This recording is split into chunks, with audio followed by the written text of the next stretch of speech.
dentro de la práctica y el campo, digamos, laboral.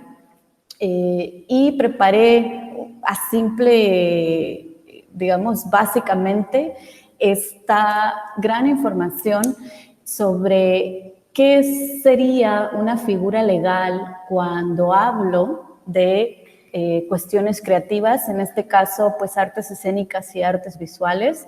Algo que he reconocido mucho en este trayecto es que cada una de las disciplinas tiene sus formatos y necesita ser analizada, ¿no?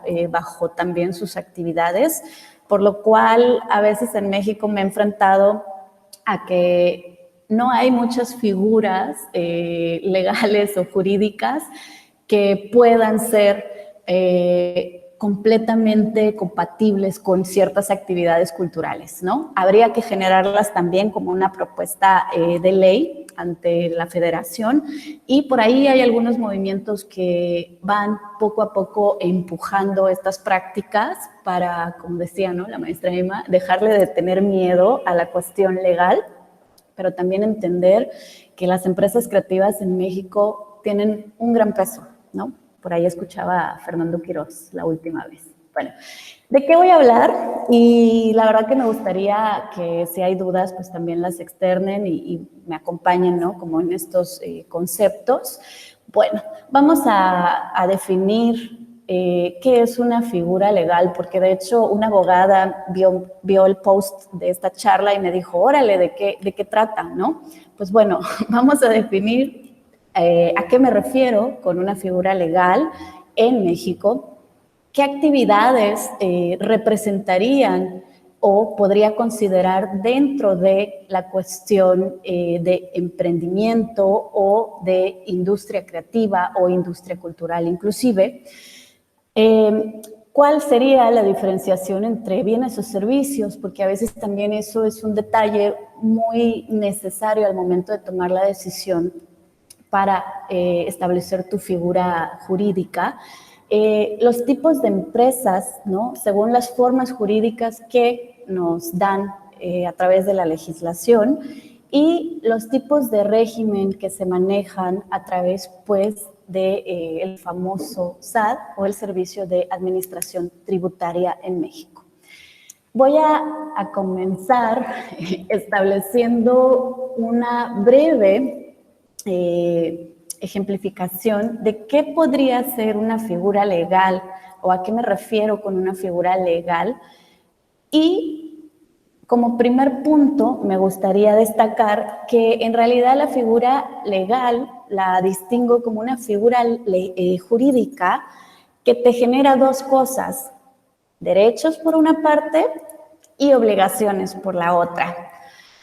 Vamos a reconocer estos derechos y obligaciones gracias a la legislación mexicana y a ciertas leyes que reproducen, fomentan y generan este tipo de figuras en base a las actividades o los intereses que yo tengo desde lo personal o a lo mejor desde lo colectivo para desarrollar en actividades, hablando en cuestiones comerciales, ¿no? ¿Cuáles son mis fines?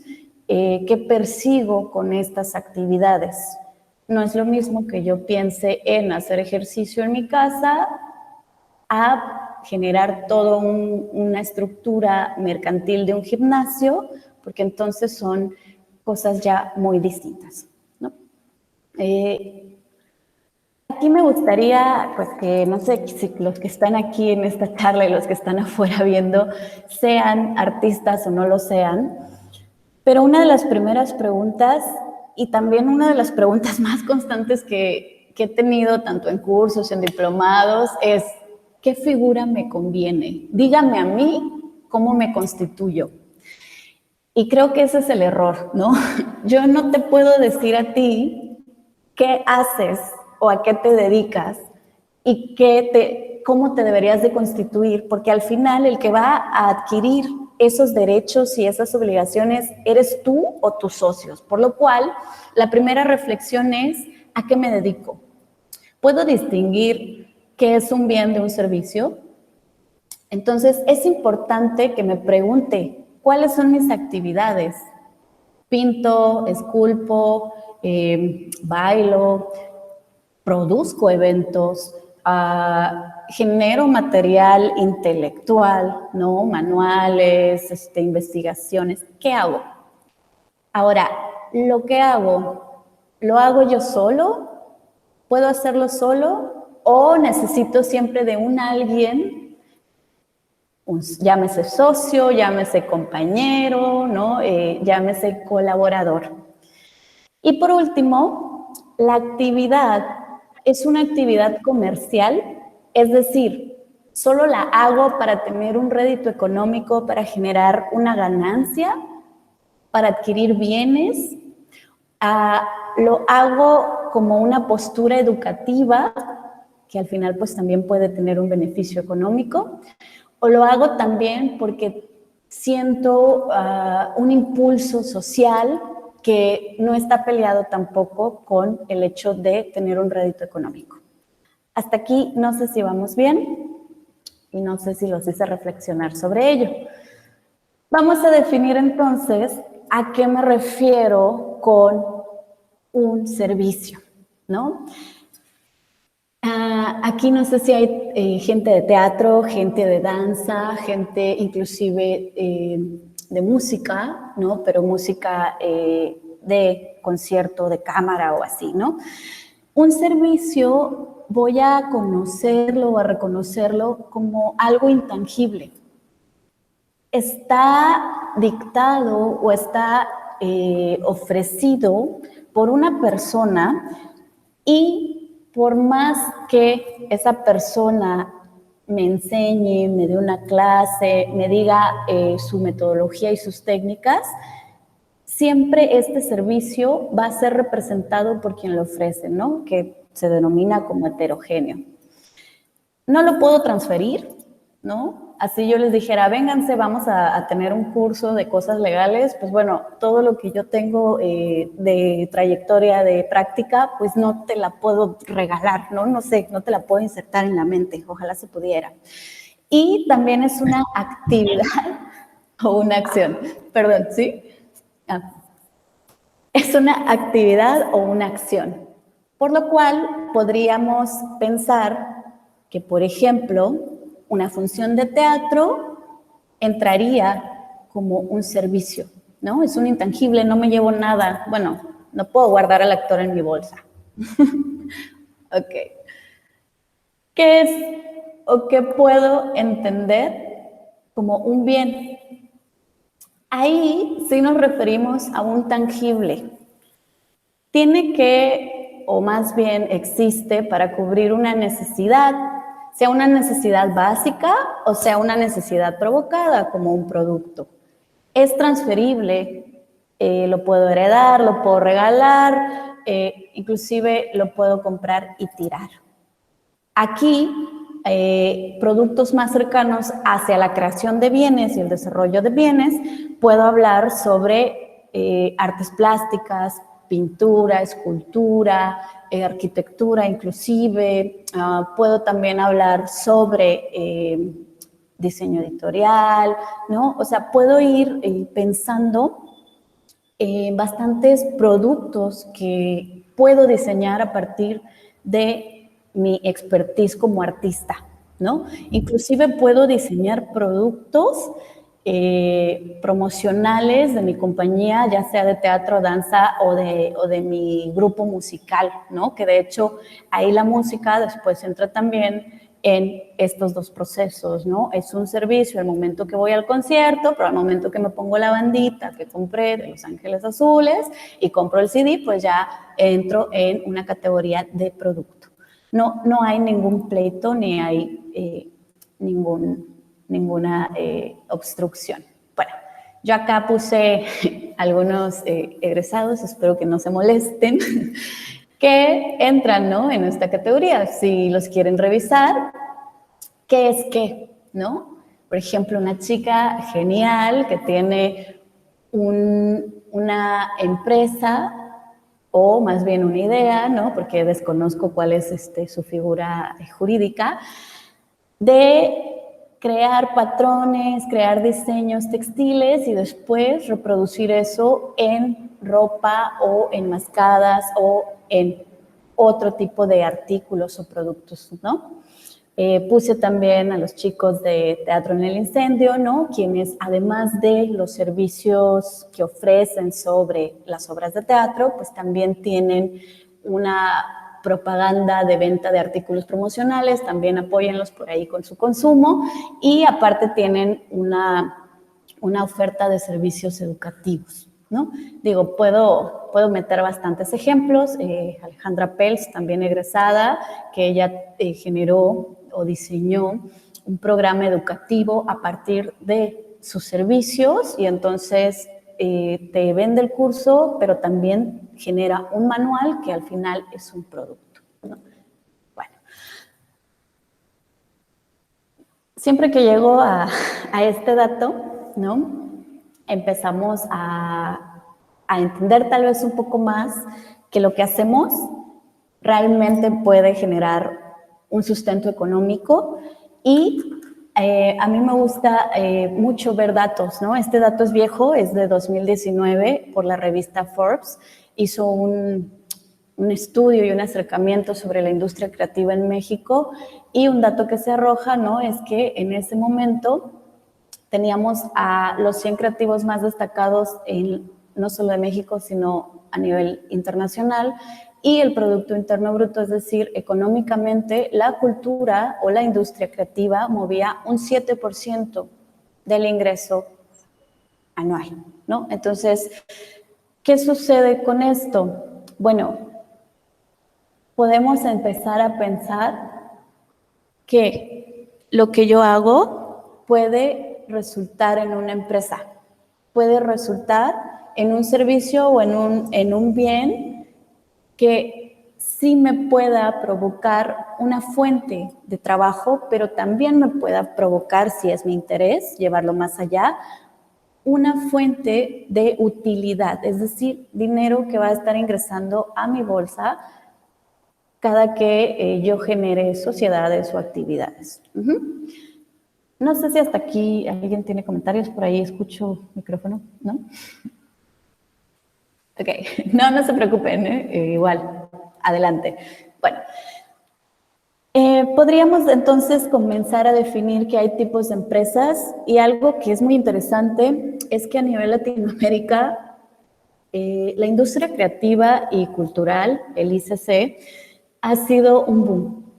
Hemos construido, bueno, no hemos, yo no lo he hecho, ¿verdad? Pero a nivel Latinoamérica se ha hecho, han construido ciudades y países de ICC, ¿no? De industria creativa y cultural, con una derrama económica increíble, porque la creatividad genera turismo, genera emprendimiento, genera consumo e inclusive genera un posicionamiento de una cultura o de un país, ¿no? Por ahí hasta Bogotá, Cali, Colombia, tienen ciertos programas, ¿no? Buenos Aires, etcétera. Entonces, a nivel Latinoamérica, hemos empezado a repensar estas economías que antes no se consideraban como tales, ¿no? Antes te decían, estudias artes, mueres de hambre. Ay, o sea, vas a ser un vaguito o vas a dedicarte a qué, pues quién sabe, ¿no? Ahí te ves. Pero en la actualidad podemos pensar a la cultura como una industria y también podemos pensarla como una empresa. Hay distintas divisiones de empresas, muchas se toman desde sus actividades, ¿no? Como les decía, la industria creativa y cultural, al menos en México, todavía está en un proceso muy grande de discusión y de desarrollo, porque todavía no se entiende muy bien qué hacen, cómo generan, ¿no? Una derrama económica, o hay ciudades que todavía no tienen ciertas leyes, ¿no? Para poder incentivar su promoción. Otra de las características con las cuales podríamos pensar una empresa, pues es por su tamaño. Las multinacionales, las grandes empresas, las medianas, las pequeñas, y actualmente pues han salido otras figuras también, ¿no? Como el emprendimiento, el entrepreneur, el emprendedor gacela, entre otras cosas. Otra de las cuestiones que podríamos pensar para la empresa es por su patrimonio. O sea, desde su bien, ¿no? O desde su rédito económico, cuánto capital tienen para poderse fundar y a partir de ahí se piensa la empresa.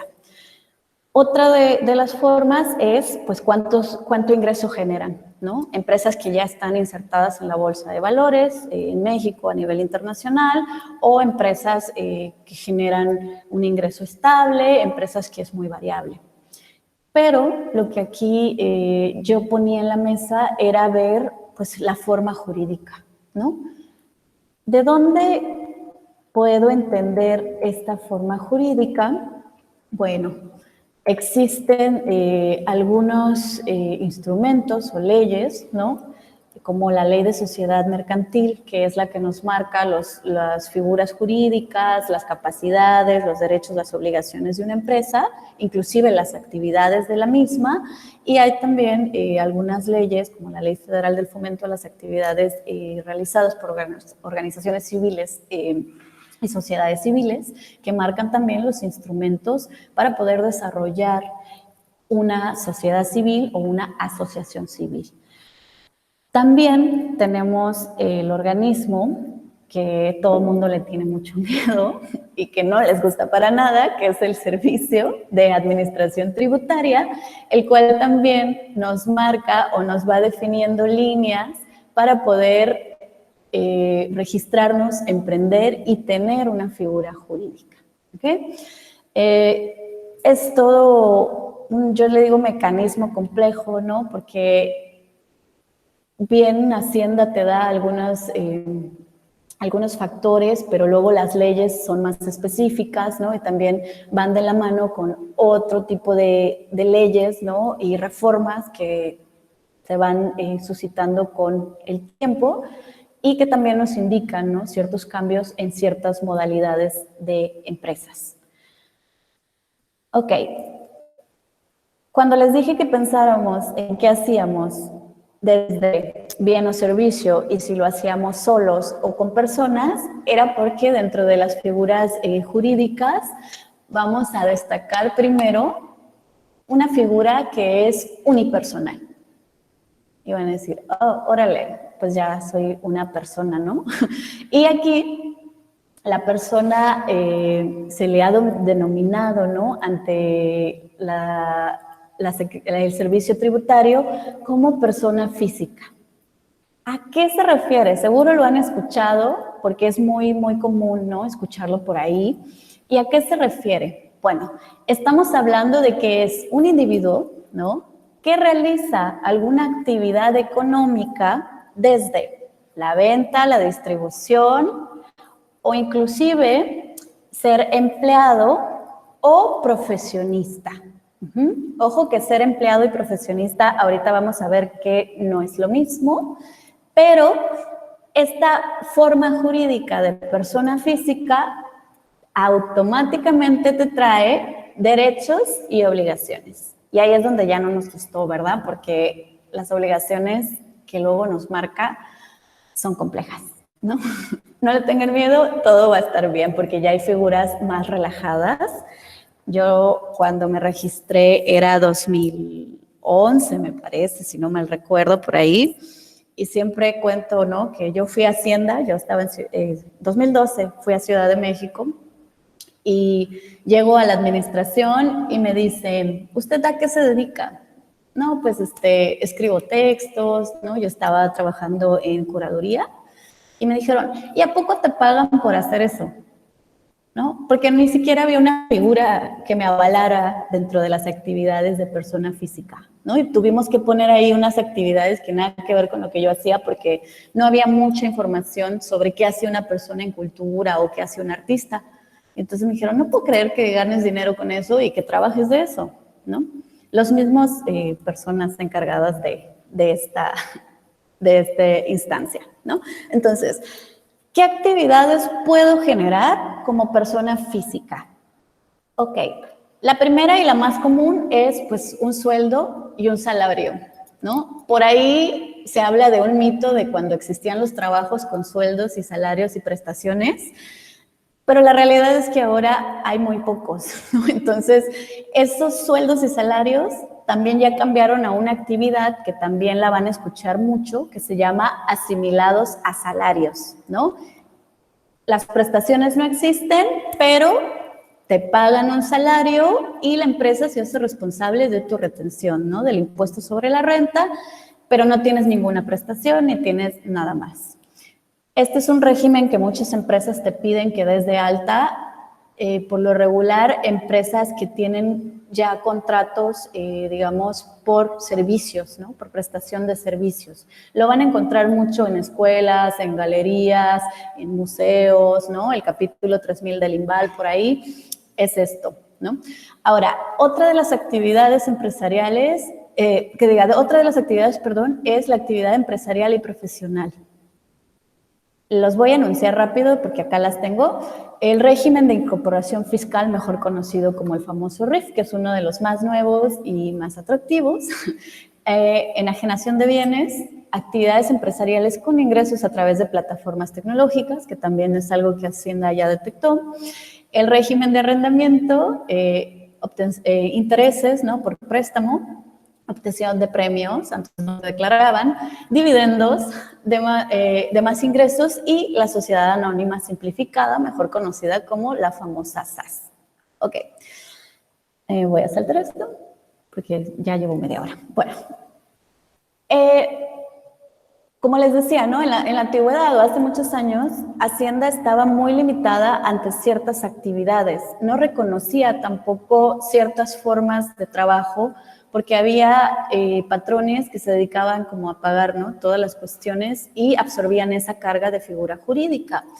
En la actualidad, como no tenemos, o más bien no se tiene esa obligación ya al 100%, pues se generaron a través de la administración algunos regímenes en donde yo como persona o como individuo puedo hacerme responsable de ciertas actividades, ¿no? En el RIF, por ejemplo, el régimen de incorporación fiscal, lo que tengo es que puedo inscribirme como una persona física, es decir, individualmente, pero únicamente por actividades comerciales que no representen una actividad de título profesional. A ustedes, por ejemplo, si todavía no tienen su título, es excelente, pueden darse de alta en el RIF, siempre y cuando no excedan los 2 millones de pesos anuales, ¿ok? Si yo sé que voy a facturar un poquito más, que voy a cobrar un poquito más, pues entonces este no es una de mis figuras jurídicas ideales. ¿Vamos bien hasta acá? Sí. Ok, bueno. Otro de los regímenes que les decía, ¿no? Es el régimen de actividades empresariales y profesionales. Una vez que Hacienda detecta que yo estaba en el RIF, ¿no? Y empiezo a facturar 2.300.000, 2.500.000, 3 millones, automáticamente me va a decir, ya estás haciendo un ingreso que te puede dar una utilidad. Entonces, muévete o yo te muevo y te mudo a la actividad empresarial y profesional, porque aquí una de las características es que además de que lo puedes hacer registrado solo como persona física, tienes el derecho a generar actividades comerciales y a generar actividades profesionales, ¿no? Ahí sí, ya soy artista plástico, ya vendo mi obra en galerías y en ferias de arte y gano más de 2 millones de pesos. Ojo que sí conozco artistas así. Y entonces, pues, ya me voy al régimen de actividad empresarial y profesional. También, de hecho, hay compañías de teatro y compañías de danza que sí ganan más de eso al año, ¿no? Ahora, ¿qué otras figuras me da como persona física o como individuo? Tengo el régimen de actividades empresariales por ingresos por plataformas tecnológicas. Hacienda detectó que había muchos movimientos, ¿no? A través de estas nuevas plataformas del famoso e-commerce y entonces ahora cualquier tipo de plataforma que usemos que sea nacional lo que va a hacer es que nos van a obligar o nos van a llevar a darnos de alta bajo este régimen o esta figura jurídica, y lo que voy a tener que hacer es pagar un impuesto, ¿no? O me van a retener ese impuesto más bien a través de las plataformas por una venta que no exceda más de los 300,000 pesos anuales. ¿Okay? Si excedo eso, pues ya después me van a decir, toma otro tipo de figura para que sigas o continúes. Aquí, por ejemplo, tengo alumnos de diseño, ¿no? Que la mayoría están pensando en hacer tiendas de e-commerce de productos, ¿no? Productos de diseño específico, ¿no? Diseño ilustrado o diseño como bajo cierto campo creativo. Y pues este sí es uno de los retos que les podrían ayudar a ellos a tener estos derechos y estas obligaciones. Bueno, a enunciar la sociedad de acciones simplificadas, ¿no? Que es una sociedad mercantil que me permite ya crear una figura de sociedad en cualquiera de las sociedades, ya sea civil o mercantil, pues siempre necesito de un otro, ¿no? De un socio, por eso se llama sociedad. Y en esta figura me permite tener una actividad mercantil como sociedad, establecer instrumentos como contratos, pagar, inclusive también la actividad empresarial me permite pagar seguros, pagar nóminas, ¿no? De empleados o de gente que está a mi cargo, siempre y cuando no exceda los 5 millones de pesos anuales, ¿ok? Y lo puedo hacer yo solo. Y de hecho lo puedo hacer a través del sitio de administración tributaria y me la dan en un día, ¿no? O sea, es una sociedad súper rápida, a diferencia de las sociedades comunes, que bueno, siempre hay un notario, siempre hay una extensión de tiempo mientras se revisa la documentación, se hacen las firmas y demás. No sé si hasta aquí todo vaya bien. Sí. Ahora, déjenme compartir esto porque lo quería mostrar, ¿no? Ya me di cuenta que voy a ser una persona física. ¿Ahora qué hago? Bueno, voy al portal del SAT, solicito una cita, voy a solicitar la cita en mi estado, voy a poner a dónde quiero ir, pongan Tijuana, ¿no? Si están en otro lado, pues pongan el lado en el que esté. Y entonces voy a ver que aquí tengo una inscripción, ¿no? Puedo solicitar una cita para inscribir a una persona física y puedo agendar mi cita, me van a decir qué documentación debo de llevar y al momento de acudir a mi cita, entonces voy a definir qué tipo de persona física. Esto pues es sencillo, ¿no? Probablemente ya que estén ahí se van a dar cuenta que implica ya también otras cosas, pero ustedes a través de este portal podrán realizar muchísimas actividades, ¿no? O sea, de hecho ahorita prácticamente el portal te lleva la contabilidad, te lleva muchísimas cosas que antes era un dolor de cabeza. Entonces, pues sí lo recomiendo, revísenlo también. De hecho, vienen las instrucciones por cada figura jurídica, por cada tipo de régimen, también se los recomiendo. Bueno, voy a continuar ahora. Cuando digo, híjole, es que no, mi trabajo no soy yo sola, dependo a lo mejor de bailarines, de actores, actrices, o yo quiero contratar y producir eventos, pero entonces no puedo hacerlo solo o sola. Ok, bueno, aquí entro ya a pensar en una sociedad.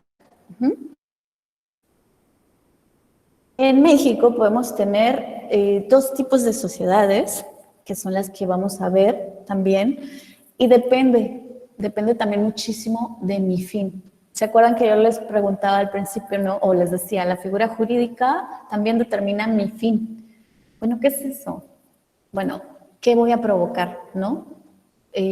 ¿Solo quiero hacer actividades comerciales para acumular riqueza?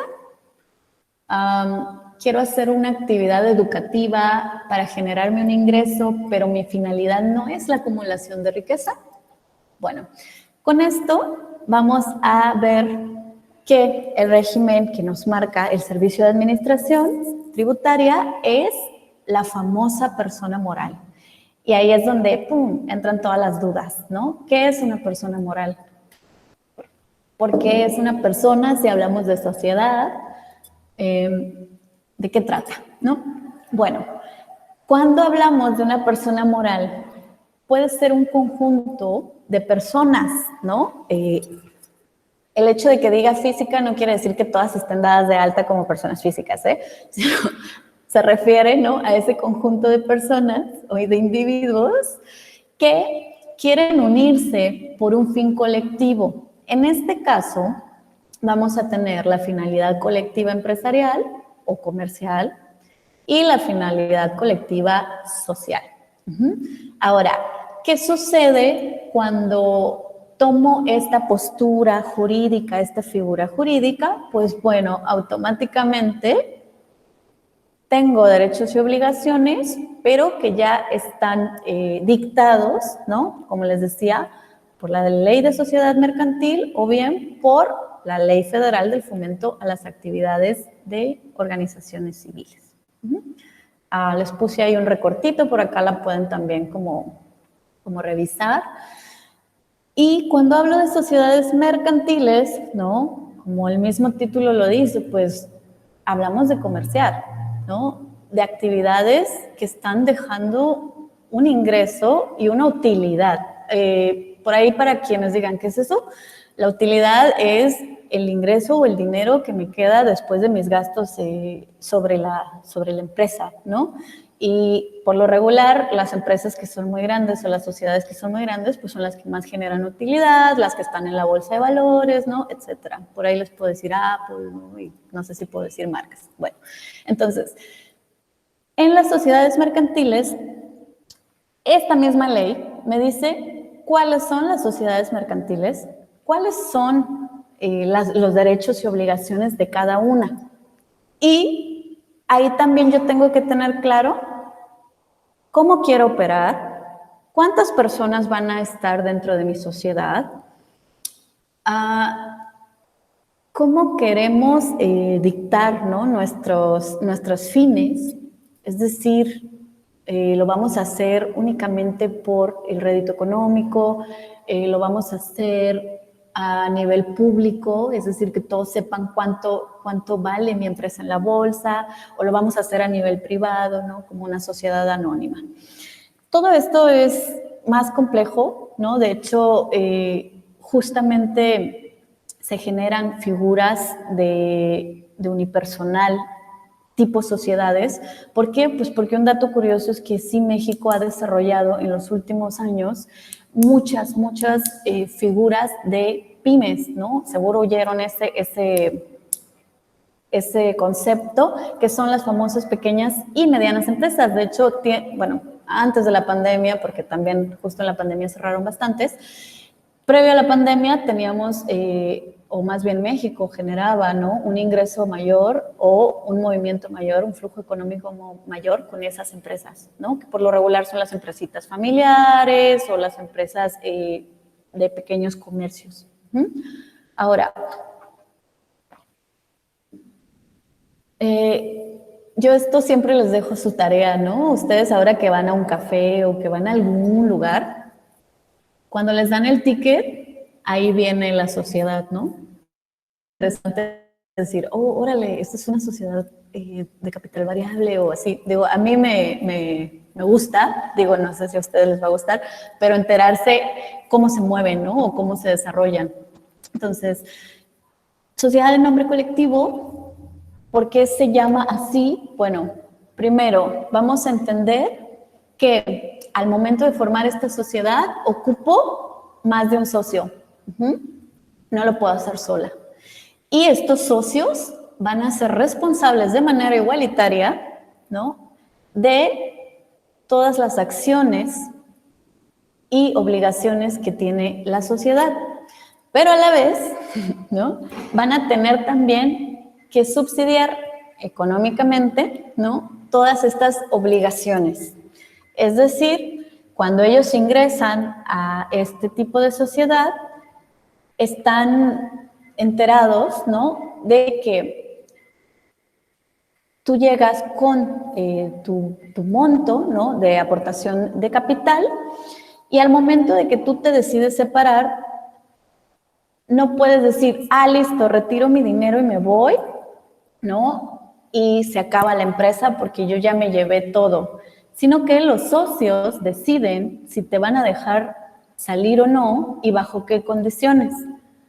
Entonces, aquí también otra de las cosas que tenemos que entender es que por más que un socio diga, bueno, quiero yo generar una herencia de este negocio, de esta sociedad, a mis hijos, a mi esposa, ¿no?, y quiero meter a toda la gente que yo estimo, no se va a lograr, ¿no? Simplemente es de los socios que estaban en un inicio dentro de la sociedad de nombre colectivo, y al momento que alguien quiera hacer un cambio, tiene que hacerse bajo la toma de decisiones de todos los socios que pertenecen a esta sociedad, ¿ok?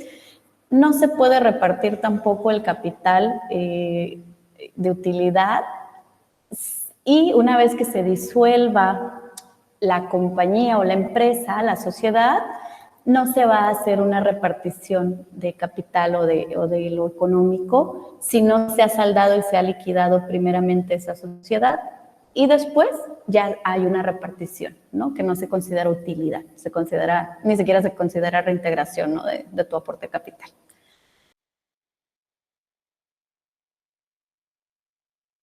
Si hay cosas que no entienden, pues por favor díganmelas, ¿no? O si estoy siendo así como, ¿what? ¿Qué estoy diciendo? Ok.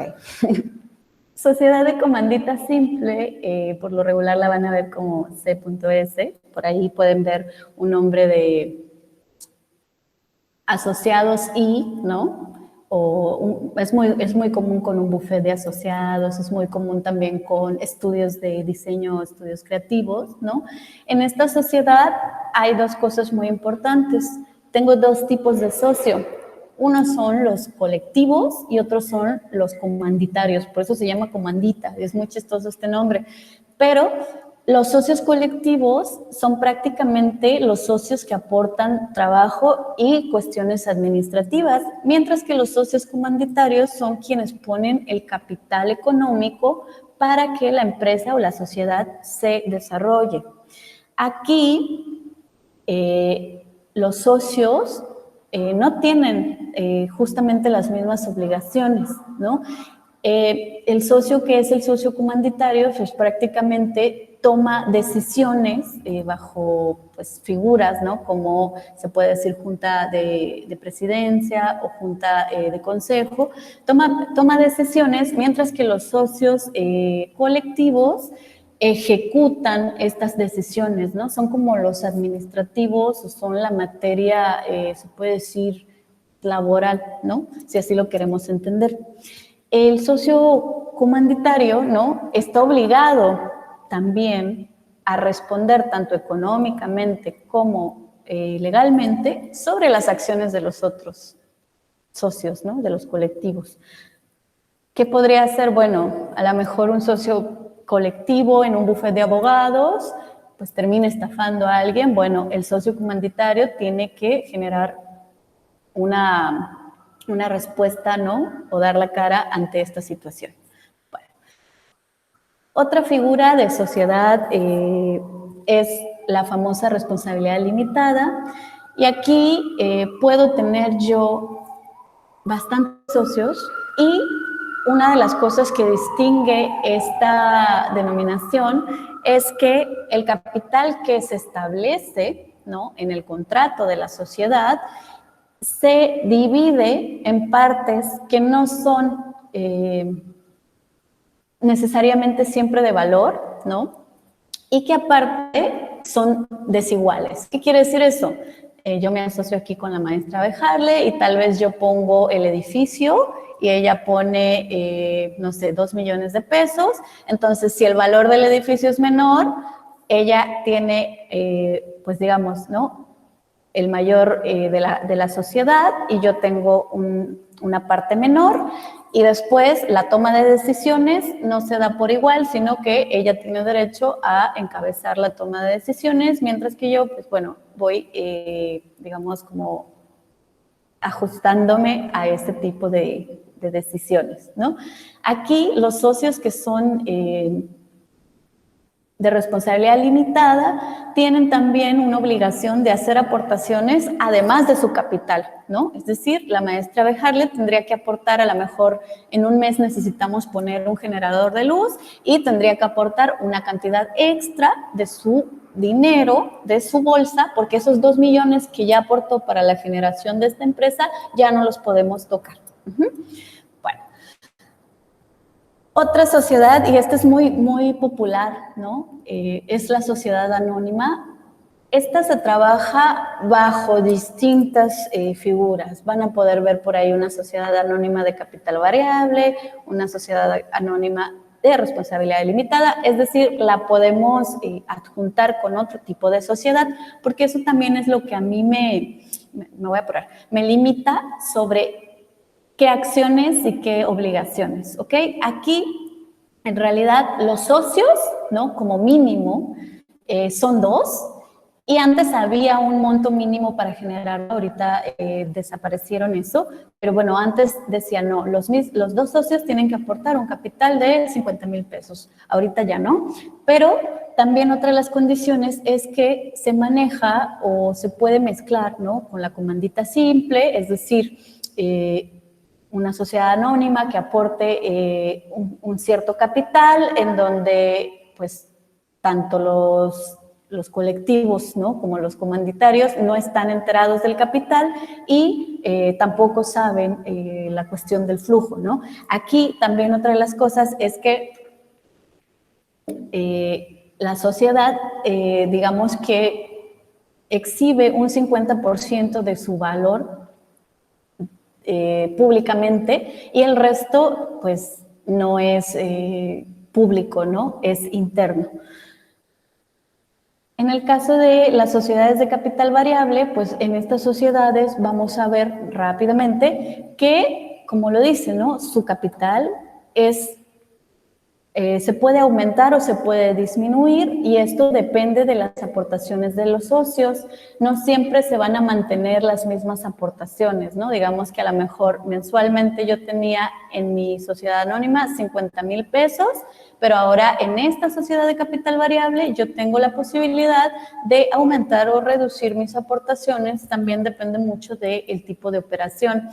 No puedo tampoco tener un derecho de separar con decisión propia, ¿no? Eso también es importante, sino que la separación tiene que ver con una toma de decisión que no te conlleva o no lleva a reducir el capital. Es decir, si yo me quiero salir y me dicen no puedes porque si tú te sales la empresa pierde 5 millones de pesos, pues híjole, me tengo que quedar en la sociedad aunque ya no esté a gusto y no la quiera, ¿no? Entonces aquí tengo que tener bien eso entendido y bueno, por último voy a revisar rápidamente la sociedad de comandita por acciones que funciona muy similar a la de acciones, a la comandita simple, pero aquí los socios ya aportan acción, es decir, esta sociedad ya tiene un ingreso a través de bolsa de valores, ya acciona, ¿no? Y tú vas comprando esas acciones. Un ejemplo es Telnor, ¿no?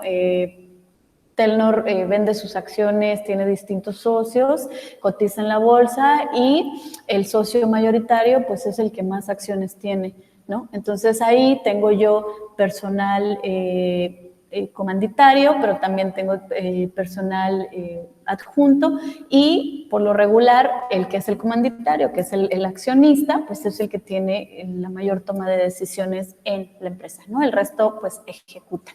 Ok. Voy a llegar rápidamente a la cuestión de figuras de sociedad civil o también reconocidas como organizaciones de la sociedad civil, ¿no? Aquí, ¿quién me dice? Pues bueno, la Ley Federal del Fomento a las Actividades realizadas, ¿no? por las OCS, como mejor se les denomina, y qué derechos de asociado tengo, de qué formas de asociarme tengo. Bueno, los famosos sindicatos, ¿no? UABC tiene su sindicato, las famosas asociaciones religiosas, Vaticano, por ejemplo, las cámaras colegialas, ¿no? Una cámara de contadores por ahí, ¿no? De abogados. Los colegios también, colegios de abogados, de contadores, las famosas asociaciones y sociedades civiles, que aquí también podemos entrar en cuestiones cooperativas, las también, ¿no?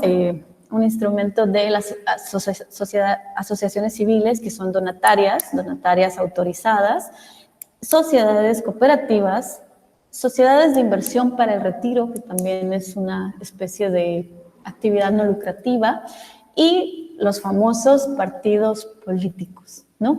¿De dónde viene esta figura? Pues bueno, así rápidamente, Constitución Política, artículo 9, ¿no? De todos tenemos derecho a asociarnos para fines que decidamos, siempre y cuando no sean lucrativos, y pues bueno, aquí tenemos este tipo de actividades. A mí también me gusta destacar mucho, que casi es como, soy artista, hago mi sociedad, mi asociación civil, ¿no? Ahí me equivoqué. Y no siempre, porque realmente a veces no sabemos lo que representa una asociación civil y el mundo de trámite y de trabajo que representa, ¿no? Y a lo mejor nuestra actividad es comercial y luego empiezo yo a tener choques, tanto legales, ¿no? Como administrativos, y no por ser una actividad cultural tengo que ser una asociación civil. Tal vez antes sí, porque no había tantas figuras, eso lo puedo reconocer, pero en la actualidad puedo buscar otras figuras que me amparen o que me lleven a lo que quiero lograr, ¿no? Ahora, la sociedad civil o asociación civil, AC o CB, SSC, ¿no? La voy a reconocer porque, primeramente, me dedico a actividades que no buscan lucrar. ¿A qué me refiero con lucrar? A lograr tener utilidad.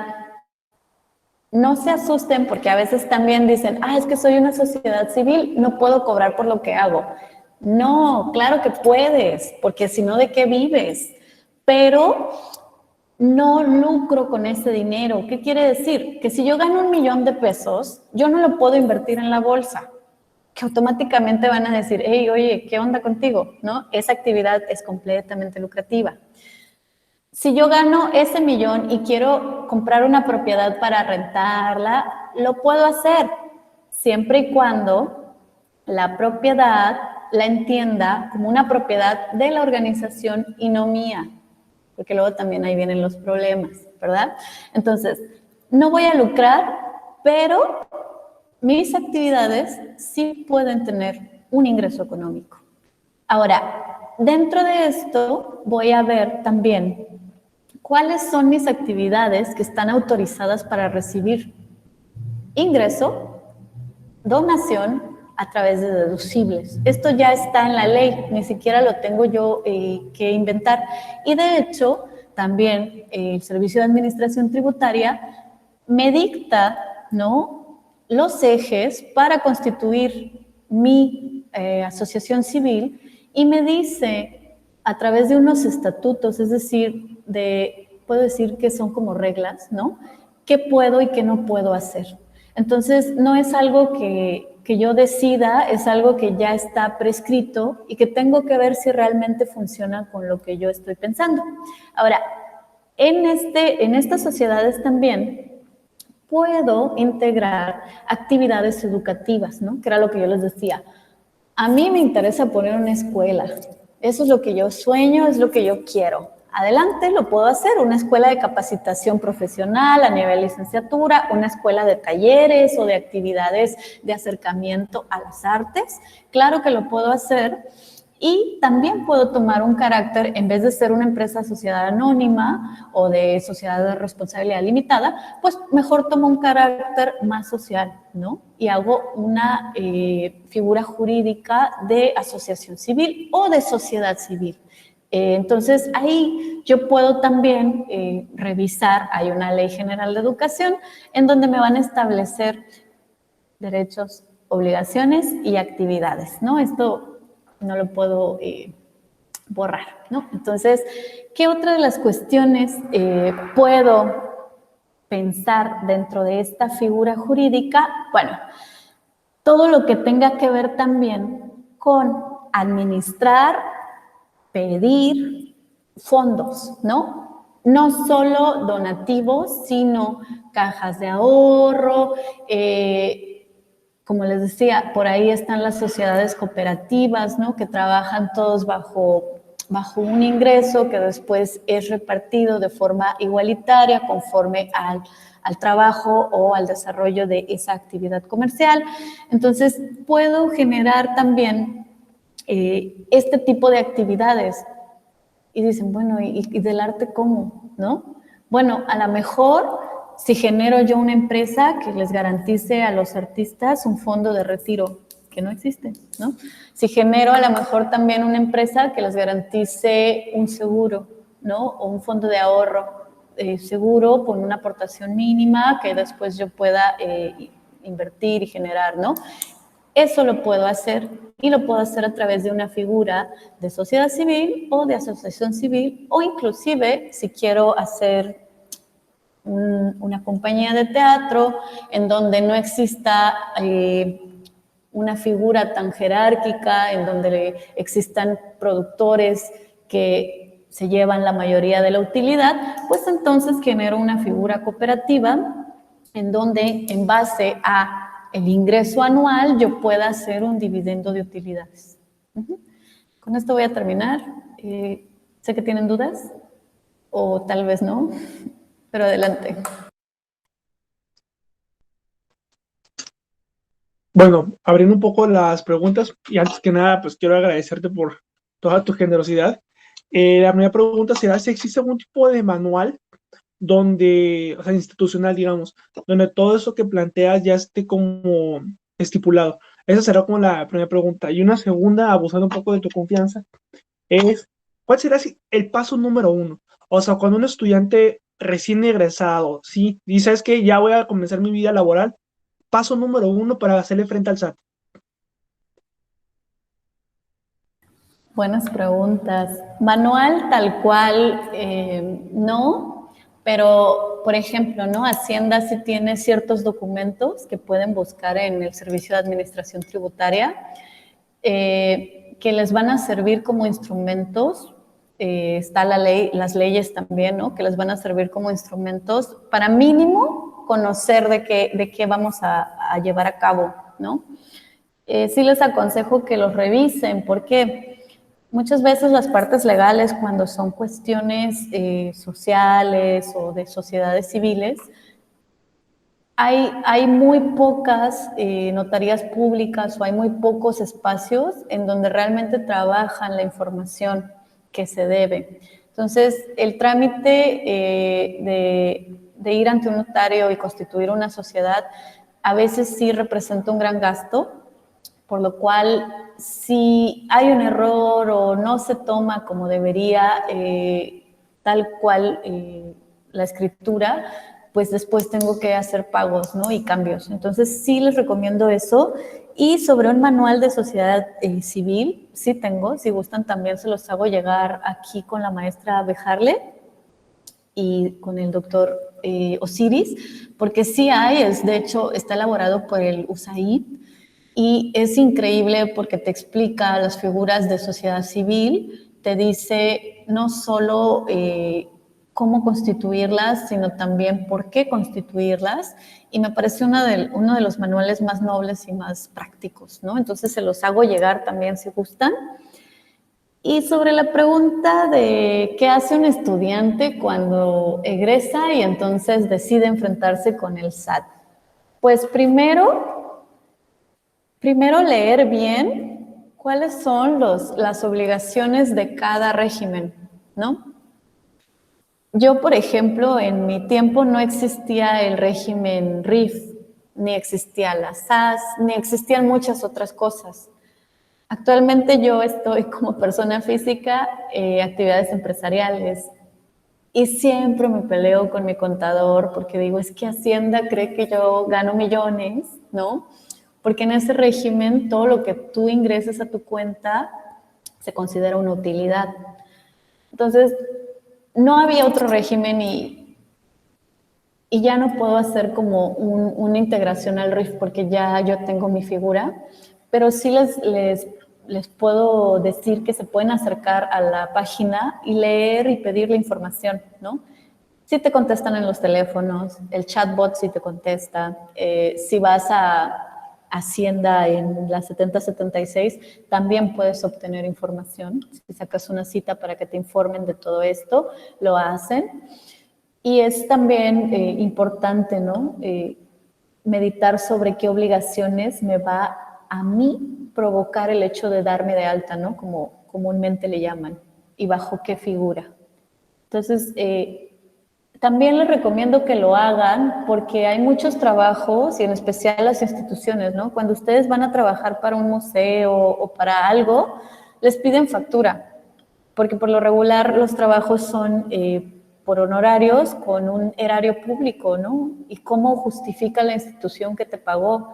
¿Con un papelito que cualquiera puede falsificar? Pues no, ¿verdad? Entonces te exigen una factura y luego he visto casos, ¿no? Donde, oye, ¿me das una factura porque tengo que dársela a una institución? Y yo digo, ¿y qué tal si me quedo con tu dinero y no te lo regreso, no? Digo, nunca lo haría, pero no es una postura ideal, ¿no? Además, no hay registro de tu profesión tampoco como actividad, ¿no? Entonces, de repente no vas a poder adquirir ningún crédito, nada, porque no tienes tampoco un registro de ingreso, ¿no?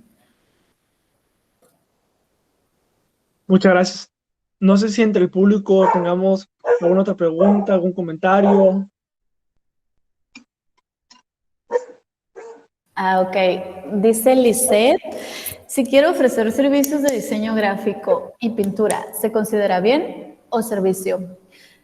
Ahí depende de cómo lo vas a plantear, ¿no? Ahora, diseño gráfico, pues realmente si te das cuenta la mayoría son servicios, ¿no? Te venden un servicio, por ejemplo, de imagen corporativa, un servicio de ilustración, ¿no?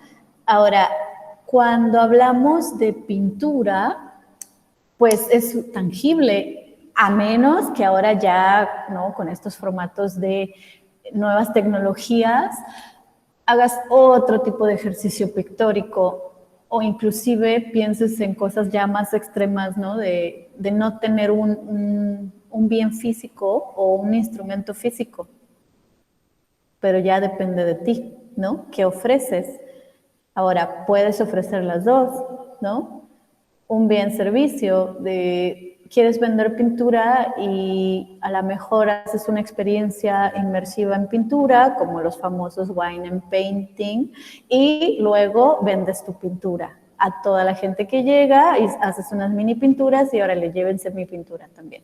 Entonces tienes como esas opciones, digo, hay muchas más formas, pero eso se me ocurre ahorita. No sé si contesté.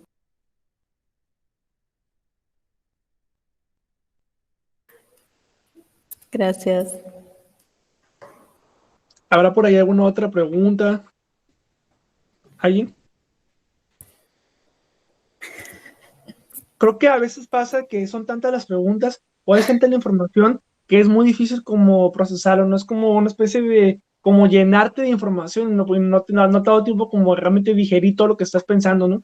Por ejemplo, yo en mi caso, ahorita tengo pues, como ideas que me gustaría plantear, pero no sé bien cómo articularlas, no sé si nuestra audiencia como esté pasando por algo parecido, imagino que sí, y sobre todo ya que vayas a hacer fila al SAT, o pasar a decir, ay, ¿qué me dijo Paulina? Sí, y luego el SAD son el demonio porque te tratan mal, ¿no? Pero sí.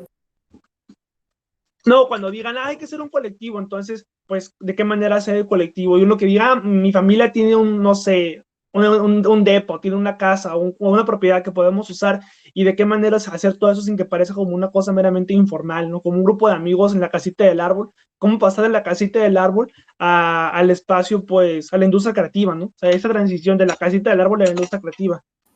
Así es, ¿no? O por ejemplo dicen, ay, qué empresa va a estar en la bolsa de valores? bueno, sí hay en México, ¿no? Está CIES, ¿no? Y está también OCESA, ¿no? Productorísima de conciertos y de experiencias en industria creativa, y vieran cuánto capital económico mueven, ¿no? Hay, ¿no? Entonces, ahora sí que sí es algo que yo creo que con el tiempo, cuando lo hagan, y también me enfrenté a eso, ¿no?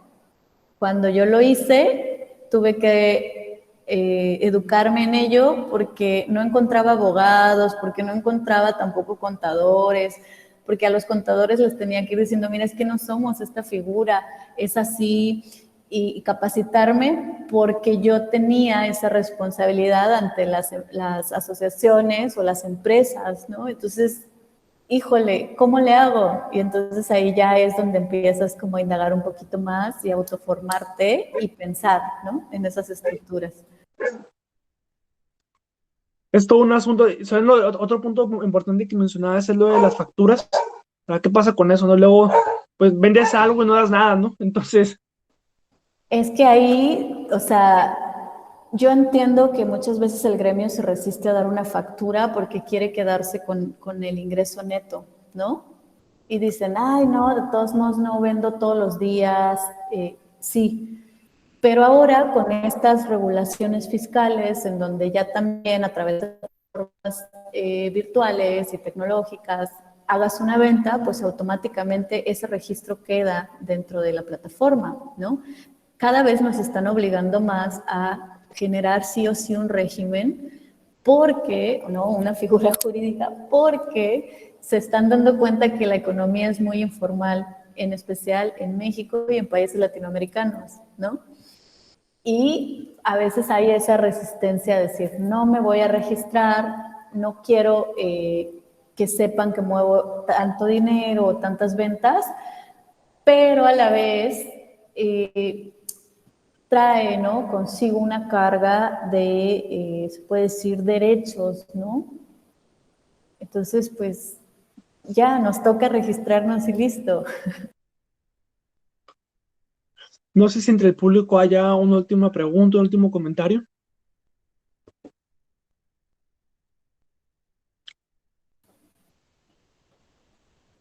Bien, si no hay otra pregunta, voy a proceder a, a compartir mi pantalla. Tenemos una pequeña sorpresa. Deme un segundito.